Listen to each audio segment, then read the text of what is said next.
Resistance circuit.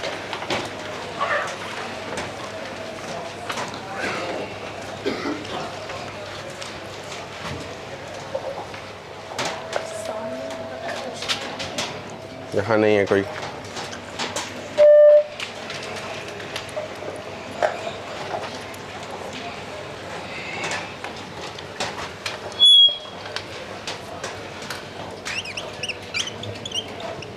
Resistance circuit में एक resistance रहेगा और एक एसी सोर्स रहेगा। तो वोल्टेज का जो इक्वेशन है वो V equal to V naught sine omega t. तो ये जो वोल्टेज है, अगर किरचॉफ्स लॉ से देखेंगे तो मान लीजिए एक बार करंट इधर से इधर फ्लो हो रहा हो तो उस वक्त ये माइनस होगा, ये प्लस होगा, ये प्लस होगा, ये माइनस होगा, पूरा इसमें घूम जाएंगे। तो ये voltage minus I R equal to zero, मतलब V minus I R equal to zero. तो यहाँ से V इक्वल टू क्या हो जाएगा, आई आर, और V का मतलब V naught sine omega t.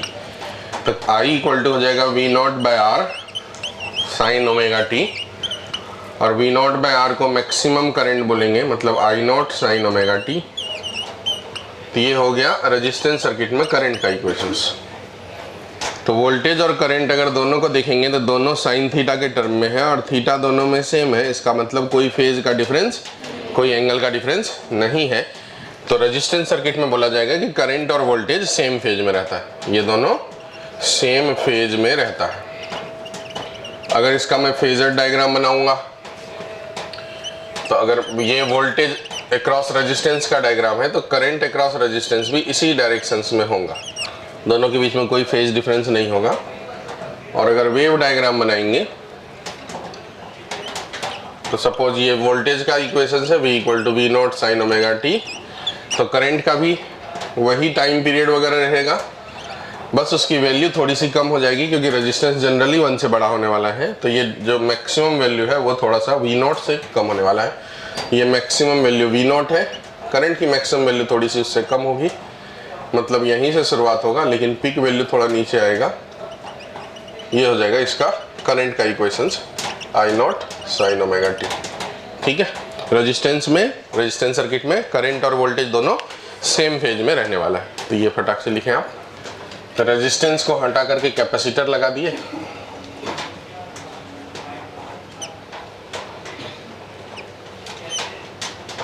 तो जिस किसी वक्त कैपेसिटर पे चार्ज अगर Q है तो यही इक्वेशंस में वोल्टेज की जगह क्या लिख देंगे, QI by C, charge upon capacitance equal to V naught sine omega t. यहाँ से Q इक्वल टू हो जाएगा CV naught sine omega t. और हमको एक्चुअली में करंट चाहिए, तो करंट का मतलब होता है डिफरेंशिएशन ऑफ चार्ज, डिफरेंशिएट कर देंगे rate of flow of charge.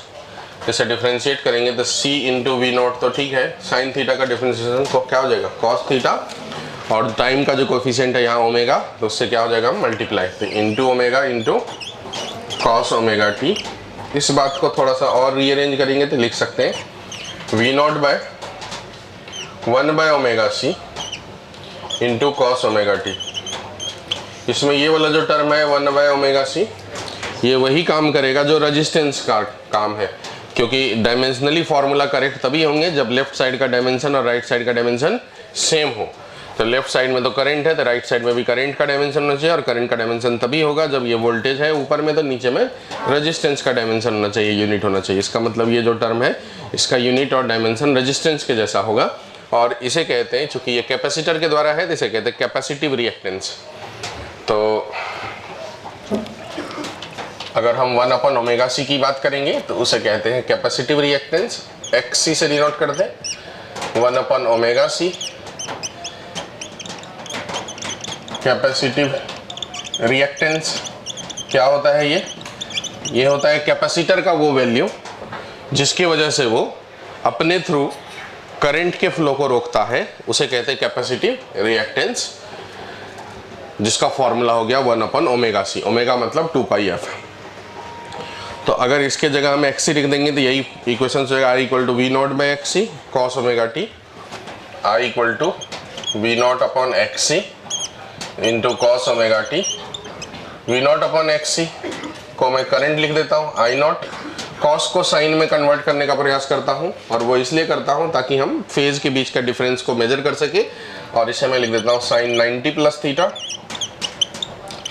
मतलब omega T plus pi by 2। ये हुआ करंट का इक्वेशंस। अब दोनों के दोनों साइन थीटा के टर्म में आया तो ये बात समझ में आया कि दोनों के बीच का जो फेज डिफरेंस है वो कितने डिग्री का है। फेज डिफरेंस वो 90 डिग्री का है।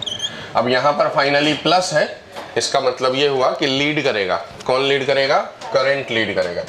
तो इसका मतलब ये हुआ कि करंट लीड करेगा बाय 90 डिग्री विथ वोल्टेज। अब अगर मुझे इसका फेजर डायग्राम बनाना हो तो सपोज ये वोल्टेज का फेज बनाएंगे तो ये करंट का फेज हो जाएगा, और इसके बीच का फेज डिफरेंस कितने का हो जाएगा? 90 डिग्री का। अगर वेव डायग्राम बनाना है, वेव डायग्राम, तो ये हो गया वोल्टेज का इक्वेशंस। और करंट का इक्वेशंस में जब ओमेगा टी की वैल्यू 0 रखेंगे तो ये टर्म 0 हो जाएगा, तो साइन 90 साइन 91, तो करंट मैक्सिमम। तो उस वक्त करंट यहाँ से चालू होगा, फिर यहाँ आएगा, फिर इधर, फिर इधर, फिर इधर, इस प्रकार से।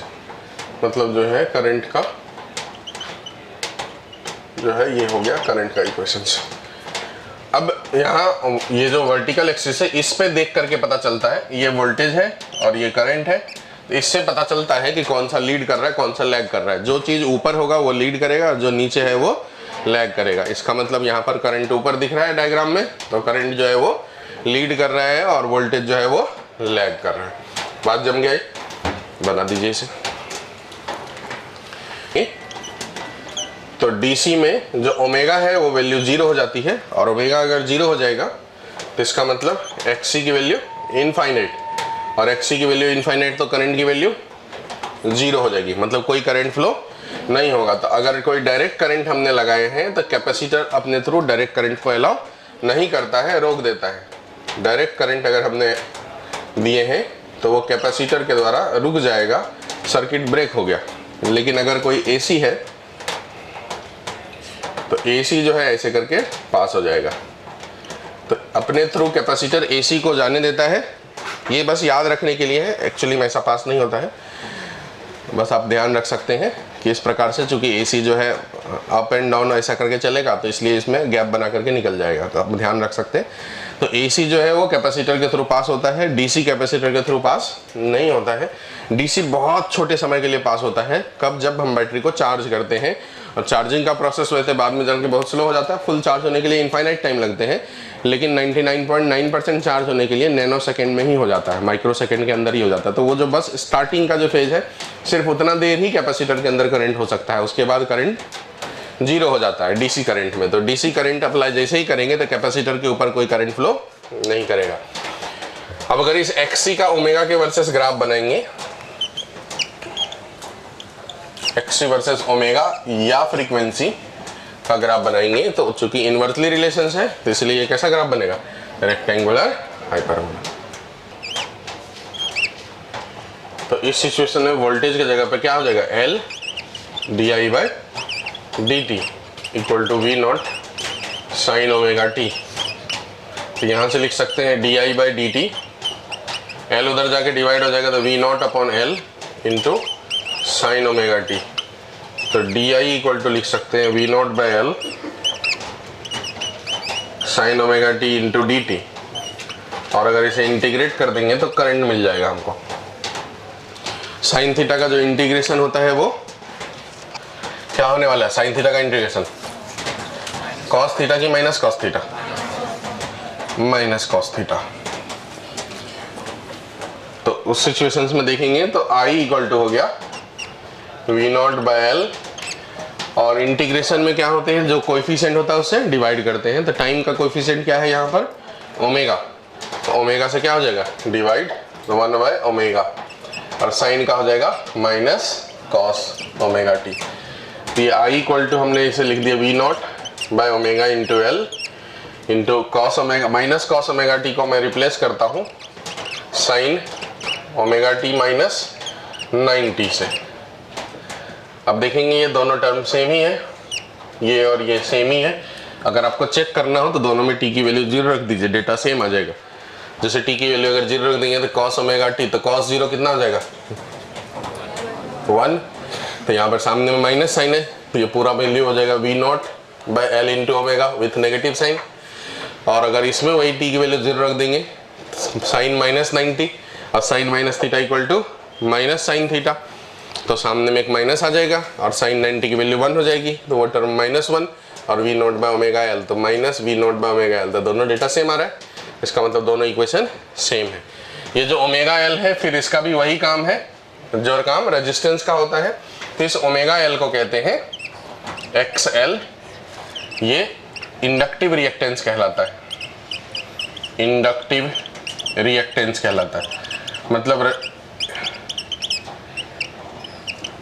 इंडक्टर की वो वैल्यू जो करंट के फ्लो को अपोज करता है, रोकता है, उसी को कहते हैं इंडक्टिव रिएक्टेंस ओमेगा एल। इसकी एसआई यूनिट भी क्या हो जाएगी ओम हो जाएगी, जो कि रेजिस्टेंस के का होता है, डायमेंशंस भी सेम हो जाएंगे। तो ये हो गया I equal to V not by X L into sine omega t minus 90 degree, और यहाँ V not by X L को आई नॉट लिख सकते हैं, तो I equal to I not sine omega t minus 90 degree. अब यहाँ देख करके ये पता चल रहा है कि करंट और वोल्टेज का जो इक्वेशंस है इसके बीच में फेज डिफरेंस कितने का है 90 डिग्री का है। फेज डिफरेंस जो है वो 90 डिग्री का है और वहाँ पर माइनस साइन लगा हुआ कि प्लस, इसका मतलब करंट क्या करेगा, करंट जो है लैग करेगा, lag by 90 degree with voltage. मतलब अगर फेजर डायग्राम बनाएंगे और ये वोल्टेज का इक्वेशंस है तो ये उसके करंट का इक्वेशंस हो जाएगा जो कि 90 डिग्री से पीछे की तरफ होगा। वेव डायग्राम बनाएंगे तो फिर वैसे उसी तरीका से t इक्वल टू 0 पे वोल्टेज तो पॉजिटिव रहेगा लेकिन करंट नेगेटिव हो जाएगा, तो ये ग्राफ जो ऊपर से चालू हुआ है वो नीचे से चालू हो जाएगा, मतलब यहाँ से।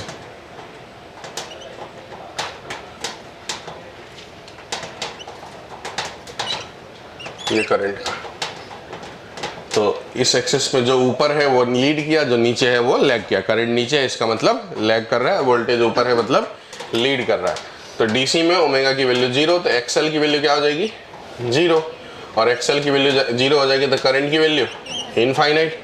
इसका मतलब ये हुआ कि इंडक्टर अपने थ्रू डीसी करंट को पास होने देता है, बराबर। इंडक्टर अपने थ्रू डीसी करंट को पास होने देता है, इसको ध्यान रखना है। तो आप ऐसे ध्यान रख सकते हैं, इंडक्टर का मतलब ऐसा कॉइल, तो जो डीसी करंट है वैसे एरो की तरह निकल जाता है बीच में से। आपका ध्यान रह जाएगा कि इंडक्टर अपने थ्रू डीसी करंट को पास होने देता है। अब अगर एक्सएल और ओमेगा का ग्राफ बनाएंगे, एक्सएल और ओमेगा या फ्रीक्वेंसी का ग्राफ बनाएंगे, तो आप ये रिलेशंस को देखिए, XL equal to omega into L. L मतलब इंडक्टेंस हो तो कांस्टेंट है, तो जैसे जैसे ओमेगा बढ़ेगा वैसे वैसे एक्सएल की वैल्यू बढ़ेगी। स्टार्टिंग में जब ओमेगा की वैल्यू 0 होगी, मतलब डीसी सिचुएशंस में, तो एक्सएल की वैल्यू क्या आ जाएगी 0, तो ग्राफ स्ट्रेट लाइन होगा, यहाँ से शुरुआत होगा और ऐसा हो जाएगा। ठीक है, ये हुआ एल सर्किट। बता दीजिए आप, ये है तीनों में वोल्टेज से कैपेसिटर करंट लीड करता है और इंडक्टर करंट लैग करता है। रेजिस्टेंस वाला करंट सेम फेज में रहता है। ये डायग्राम फेजर डायग्राम, इससे ये समझ में आया कि कैपेसिटर करंट और इंडक्टर करंट एक दूसरे के 180 डिग्री फेज डिफरेंस में है। कैपेसिटिव रिएक्टेंस और इंडक्टिव रिएक्टेंस दोनों एक दूसरे के साथ 180 डिग्री फेज डिफरेंस में है।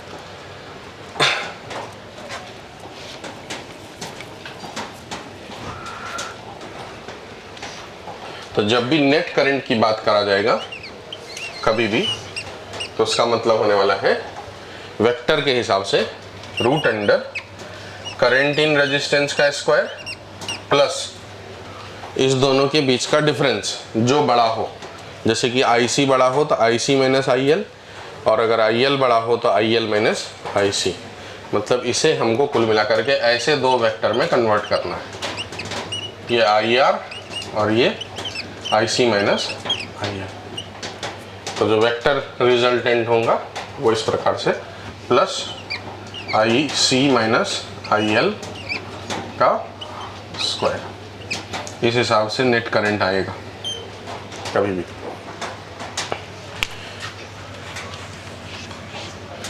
इसी में दो चीज आया, एक्सएल उसका फॉर्मूला ओमेगा एल, एक्स सी उसका फॉर्मूला 1/ओमेगा सी, इसका ग्राफ ऐसा, इसका ग्राफ ऐसा। ये सब बातें ध्यान रखने वाला है।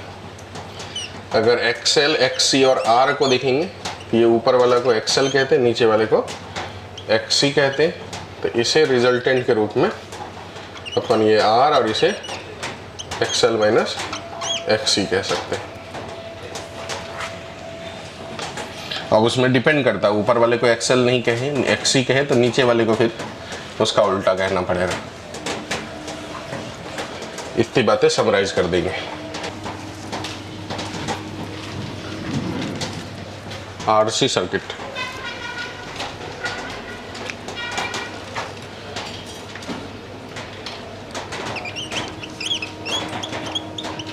तो जैसे नाम से ही पता है कि एक रेजिस्टेंस होगा सर्किट में, एक कैपेसिटर होगा सर्किट में। इसे हमने एसी सोर्स अप्लाई कर दिए, उसका equations V equal to V not sine omega t लिखेंगे। और जो करंट का इक्वेशन लिखेंगे, अब ट्रायंगल यूज करेंगे, AC triangle, I not sine omega t minus five, जिसमें अब आरसी सर्किट है, इसका मतलब इसमें आर है और एक्ससी है, बट एक्सएल नहीं है, एक्सएल की वैल्यू 0। तो यहाँ जो जेड यूज होगा वो हो जाएगा root under R square plus XC का स्क्वायर, क्योंकि एक्सएल तो है नहीं, तो एक्ससी का स्क्वायर बोले तो 1/ओमेगा सी का स्क्वायर, ये जेड के जगह पे आ जाएगा। अब अगर करंट की बात करेंगे आई, तो क्या हो जाएगा वी नॉट बाय जेड, ये करंट की वैल्यू हो जाएगी वी नॉट बाय जेड। और जो ये फेज डिफरेंस है फाई, वो इक्वल टू फॉर्मूला क्या पढ़े थे, tan inverse XL minus XC by R. तो एक्सएल तो यहाँ है नहीं, तो एक्सएल 0 माइनस एक्ससी, तो यहाँ पर आ जाएगा माइनस एक्ससी बाय आर। तो यहाँ पर जो माइनस टर्म है वो सामने आ जाएगा, और वो माइनस और यहाँ एक और माइनस, तो क्या हो जाएंगे प्लस। इसका मतलब करंट लीड करेगा कि लैग, इसका मतलब ये हुआ कि इस प्रोसेस में करंट लीड करेगा, लीड विथ वोल्टेज कितना डिग्री से, बाय टेन इनवर्स कितना से लीड करेगा। तो ये माइनस साइन को हटा देंगे, जो कि जो ये उसके यूज हो जाएगा इस प्रोसेस में कि लीड कर रहा है कि लैग कर रहा है। तो डेटा हो जाएगा टेन इनवर्स ओमेगा सी की जगह पे 1/ओमेगा सी इंटू आर, तो टेन इनवर्स 1/ओमेगा सी इंटू आर, इतना से लीड करेगा, बराबर। अब अगर इसका फेजर डायग्राम बनाएंगे, तो सपोज ये वोल्टेज का है फेज, तो करंट का फेज ऐसा हो जाएगा, ये लीड कर जाएगा एंगल फाई से, ठीक है। और अगर वेव डायग्राम बनाएंगे, तो वेव डायग्राम में भी वैसा ही कुछ होगा। ये मान लीजिए वोल्टेज का इक्वेशन हुआ, तो करंट जो है ऊपर से आएगा, थोड़ा लीड करेगा, तो इस प्रकार से चलता रहेगा, ठीक है, थोड़ा सा हल्का सा ऊपर। ये हो गया आरसी सर्किट। अब इसमें अगर आप ध्यान से देखेंगे, तो ओमेगा जैसे जैसे चेंज होगा वैसे वैसे जेड की वैल्यू बदलेगा। तो अगर जेड वर्सेस ओमेगा या जेड वर्सेस फ्रीक्वेंसी का ग्राफ बनाए, जेड वर्सेस ओमेगा या फ्रीक्वेंसी का ग्राफ बनाए, तो क्या होगा। अगर ओमेगा की वैल्यू 0 रख दे, तो ओमेगा की वैल्यू 0 रखेंगे तो ये टर्म इनफाइनाइट, और इनफाइनाइट का स्क्वायर इनफाइनाइट, इनफाइनाइट प्लस कुछ भी इनफाइनाइट, तो जेड की वैल्यू क्या हो जाएगी इनफाइनाइट। मतलब जब ओमेगा की वैल्यू 0 रखेंगे तो सिचुएशंस में जेड की वैल्यू क्या हो जाएगी इनफाइनाइट, और जब जेड की वैल्यू इनफाइनाइट हो जाएगी तो करंट की वैल्यू क्या हो जाएगी 0, तो उस वक्त करंट की वैल्यू 0।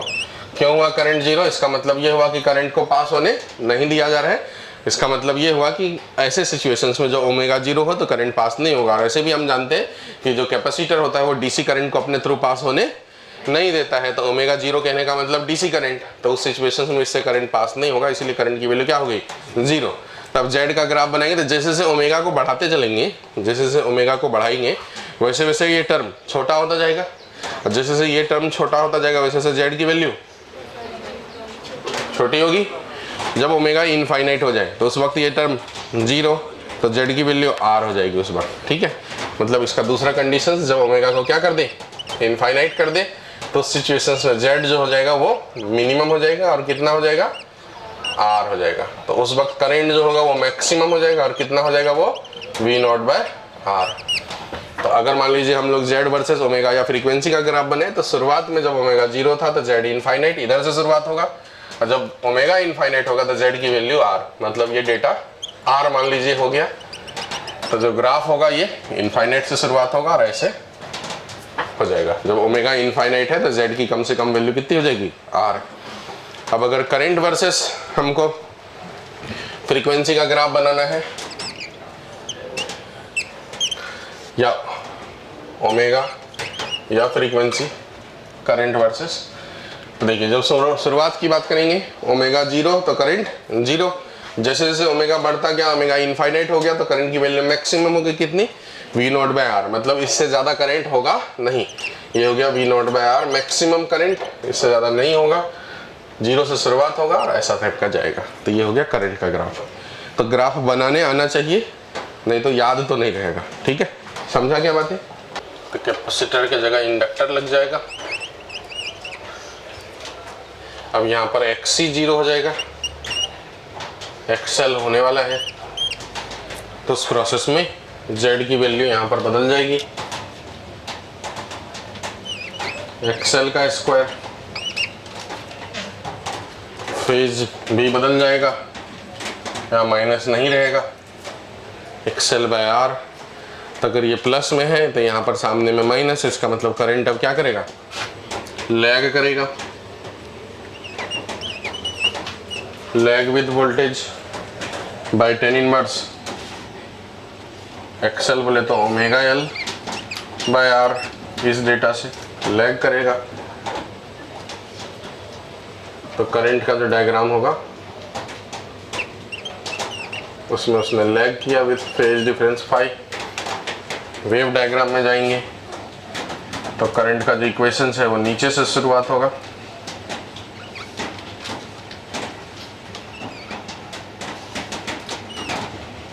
ऐसा टाइप का। अब ओमेगा जब 0 होगा तो ओमेगा 0 होने से ये टर्म 0, ये टर्म 0, तो जेड की वैल्यू कितनी जाएगी, r। तो ओमेगा जब 0 होगा तो जेड की वैल्यू मिनिमम हो जाएगी r, और जब मिनिमम होगा तो करंट मैक्सिमम हो जाएगा v0/r। ये मैक्सिमम वैल्यू हो गई, ये मैक्सिमम और ये मिनिमम। जैसे जैसे ओमेगा बढ़ाएंगे वैसे वैसे जेड बढ़ेगा, ओमेगा को बढ़ाएंगे तो जेड भी बढ़ेगा, omega tends to infinite, Z tends to infinite, और जब जेड टेंस टू इनफाइनाइट तो करंट टेंस टू 0। तो अगर जेड वर्सेस ओमेगा का ग्राफ अब बनाया जाए तो 0, ओमेगा की वैल्यू 0 पे, जेड की वैल्यू r, मतलब अगर ये r है यहाँ से शुरुआत होगा, और जैसे जैसे ओमेगा बढ़ता जाएगा वैसे वैसे जेड की वैल्यू बढ़ती जाएगी, ओमेगा के बढ़ने से जेड भी बढ़ता जाएगा, ये इनफाइनाइट की तरफ चला जाएगा ऐसा। ये हो गया इसका जेड का ग्राफ। अब करंट की ग्राफ की बात करेंगे तो ओमेगा 0 पे करंट मैक्सिमम v0/r, और ओमेगा इनफाइनाइट पे करंट 0। तो इसका मतलब इसका जो ग्राफ होगा यहाँ से शुरुआत होगा और 0 की तरफ चला जाएगा। बना दें ये LC ऑसिलेशन, LC सर्किट या LC ऑसिलेशन।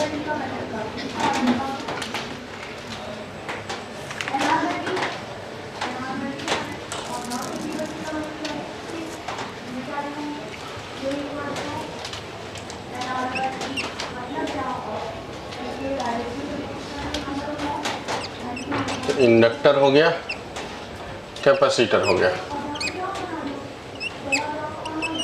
कनेक्ट कर देंगे हमने वोल्टेज से, तो V not sine omega t. Current का इक्वेशंस लिखेंगे I not sine omega t minus 5। इसमें आर तो है नहीं, सिर्फ एक्सएल है और एक्सी है, ये दोनों है।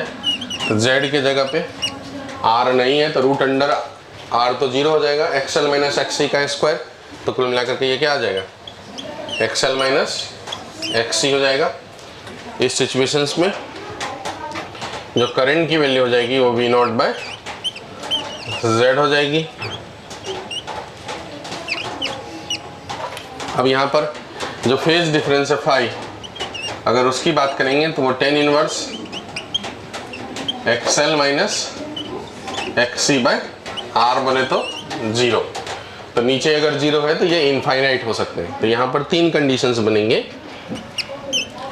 एक, एक्सएल बड़ा हो एक्सी से, तो जब एक्सएल बड़ा हो एक्सी से तो ऊपर में टर्म पॉजिटिव आएगा, तो पॉजिटिव बाय 0 तो पॉजिटिव इनफाइनाइट। और पॉजिटिव इनफाइनाइट कहने का मतलब हो जाएगा कि फेज डिफरेंस कितना हो गया, प्लस 90 डिग्री, और प्लस 90 और यहाँ माइनस 90। तो इसका मतलब क्या हुआ, टोटल माइनस हो गया। तो करंट जो है लैग करेगा कि लीड करेगा, इस सिचुएशन में करंट लैग करेगा।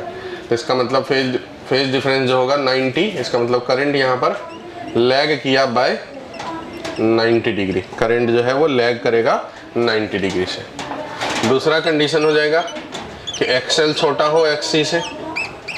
तो जब एक्सएल छोटा हो एक्सी से तो उस सिचुएशंस में ये टर्म नेगेटिव की पॉजिटिव, नेगेटिव, और नेगेटिव बाय 0 तो माइनस इनफाइनाइट, तो वो माइनस सामने आ जाएगा तो माइनस 90, और माइनस 90 तो वहाँ एक और माइनस है तो माइनस माइनस क्या हो जाएगा, प्लस। तो प्लस हो जाएगा। इसका मतलब क्या होने वाला है, करंट जो है वो lead by 90 degree, current lead by 90 degree. तो इस सिचुएशन में करंट लैग किया, इस सिचुएशन में करंट लीड किया। तीसरा कंडीशन बनेगा जब एक्सएल और एक्सी इक्वल हो जाए। तो जब एक्सएल और एक्सी इक्वल हो जाए तो उस सिचुएशंस में जेड की वैल्यू 0 हो जाएगी, और जेड की वैल्यू जब 0 हो जाएगी तो करंट की वैल्यू इनफाइनाइट हो जाएगी। और जब करंट की वैल्यू इनफाइनाइट हो जाएगी मतलब ये मैक्सिमम वैल्यू है। इस सिचुएशन को कहते हैं रेजोनेंस कंडीशन। कौन सा कंडीशन, रेजोनेंस कंडीशन। मतलब जब एम्पलीट्यूड मैक्सिमम हो, थोड़ा बहुत ऐसे से हम जानते हैं, जब किसी भी वेव का एम्पलीट्यूड मैक्सिमम होता है तो हम लोग कहते हैं कि इसका मतलब वो किस में है, रेजोनेंस में है। तो जब करंट की वैल्यू मैक्सिमम हो गई तो इसका मतलब वो रेजोनेंस में पहुंच गया। तो अगर रेजोनेंस में पहुंच गया तो रेजोनेंस के लिए कंडीशन अगर बात करेंगे तो रेजोनेंस के लिए कंडीशन क्या हुआ, एक्सएल और एक्सी दोनों इक्वल हो गए। तो अगर मान लीजिए हम लोग कंडीशन फॉर रेजोनेंस की बात करेंगे तो उसमें एक्सएल इक्वल टू एक्सी हो जाएगा। इसका मतलब omega L equal to 1 bye omega C. तो omega square is equal to 1 upon L C, omega की value 1 upon root L C, ये हो गया रेजोनेंस एंगुलर फ्रीक्वेंसी। और इसे अगर आप 2 पाई एफ के बराबर कर दें तो यहाँ से जो रेजोनेंस फ्रीक्वेंसी आएगा वो कितना आ जाएगा, 1 upon 2 pi root L C. इसको कहेंगे रेजोनेंस फ्रीक्वेंसी, रेजोनेंस फ्रीक्वेंसी। इसका मतलब ये हुआ इसी फ्रीक्वेंसी पे एनर्जी ऑसिलेट होता है बिटवीन कैपेसिटर एंड इंडक्टर। इसी फ्रीक्वेंसी पे एनर्जी जो है वो ऑसिलेट होता है between capacitor and inductor. Energy एक बार कैपेसिटर में जाता है, फिर इंडक्टर में जाता है, फिर इंडक्टर से कैपेसिटर में, कैपेसिटर से इंडक्टर में, इसीलिए इसे कहते हैं ऑसिलेशंस। ठीक है। अब यहाँ पर आपको क्या क्या पूछ सकता है, ये रूट एल सी का टाइम पीरियड, मतलब सॉरी एसआई यूनिट डायमेंशन या एल सी का एसआई यूनिट डायमेंशन, ये सब पूछा जा सकता है। तो ध्यान रखना है कि फ्रीक्वेंसी अगर ऐसा है तो टाइम पीरियड कितना हो जाएगा, 2 pi under root L C. तो रूट एल सी का जो एसआई यूनिट होगा वो टाइम के जैसा, और अगर एल सी का एसआई यूनिट की बात करेंगे तो टी का स्क्वायर हो जाएगा, बराबर है। तो ये चीज़ें ध्यान रखना है।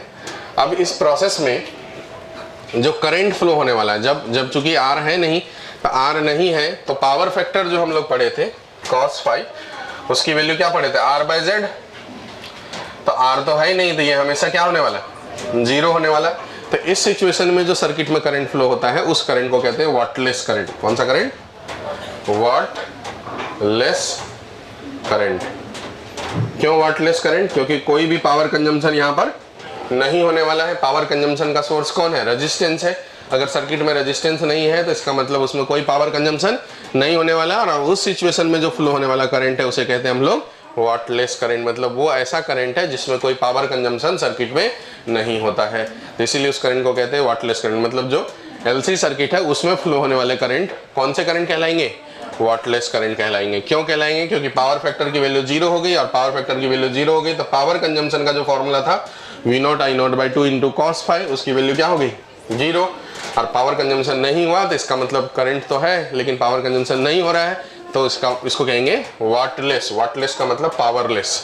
वाट मतलब ऐसा यूनिट किसका है, पावर का है, तो इसलिए कहा जाता है वाटलेस करंट है। उस वक्त जो करंट फ्लो होने वाला है उसे कौन सा करंट बोलेंगे, वाटलेस करंट। अब अगर हम लोग Z को ओमेगा के हिसाब से में ग्राफ में कन्वर्ट करें, Z को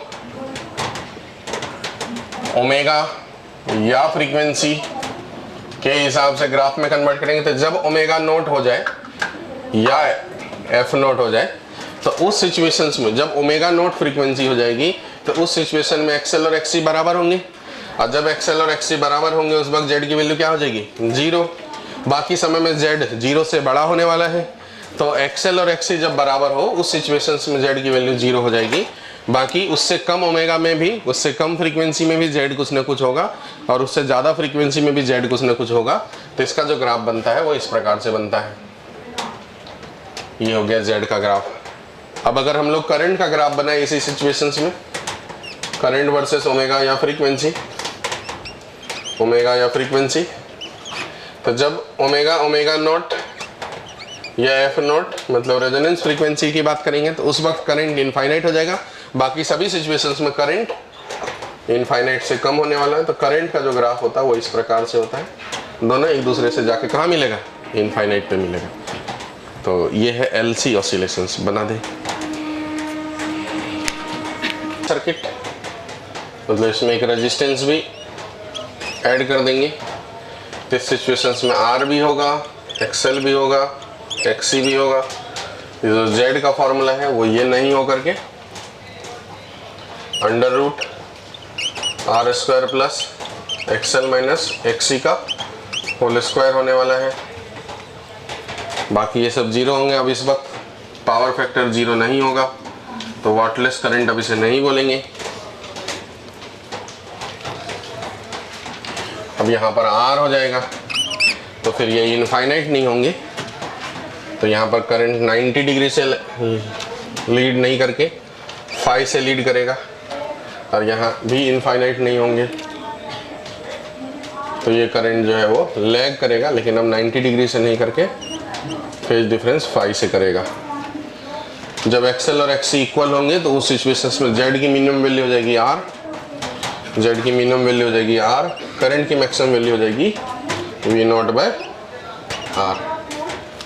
कंडीशन फॉर रेजोनेंस अभी भी यही है, बस ये सिचुएशंस में जो जेड की मिनिमम वैल्यू है वो ओमेगा नॉट रेजोनेंस फ्रीक्वेंसी पे जो 0 था वो 0 नहीं होकर के ये ग्राफ ऐसे, मतलब यहाँ से इधर ऊपर शिफ्ट हो गया, और करंट जो ये इनफाइनाइट तक जा रहा था वो इनफाइनाइट तक नहीं जा करके ऐसा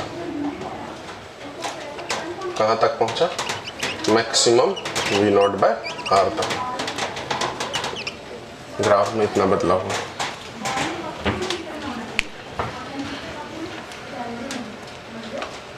तो वोल्टेज अक्रॉस रेजिस्टेंस जो होता है वो आई इंटू आर होता है, वोल्टेज अक्रॉस इंडक्टर जो होता है वो आई इंटू एक्सएल होता है, और वोल्टेज अक्रॉस कैपेसिटर जो होता है वो आई इंटू एक्ससी होता है। ये दोनों एक दूसरे के साथ 180 डिग्री के फेज डिफरेंस पे, और ये इसके साथ 90 डिग्री के फेज डिफरेंस पे रहता है। तो जो नेट वोल्टेज जब भी निकाला जाएगा तो net voltage equal to voltage across resistance plus voltage across capacitor plus voltage across inductor नहीं लगाएंगे, नेट वोल्टेज के जगह पे लगाएंगे वेक्टर का combinations root under voltage across resistance का square plus voltage across inductor minus voltage across capacitor का square. ये वाला जो है कॉन्सेप्ट नेट वोल्टेज के लिए लगाना है।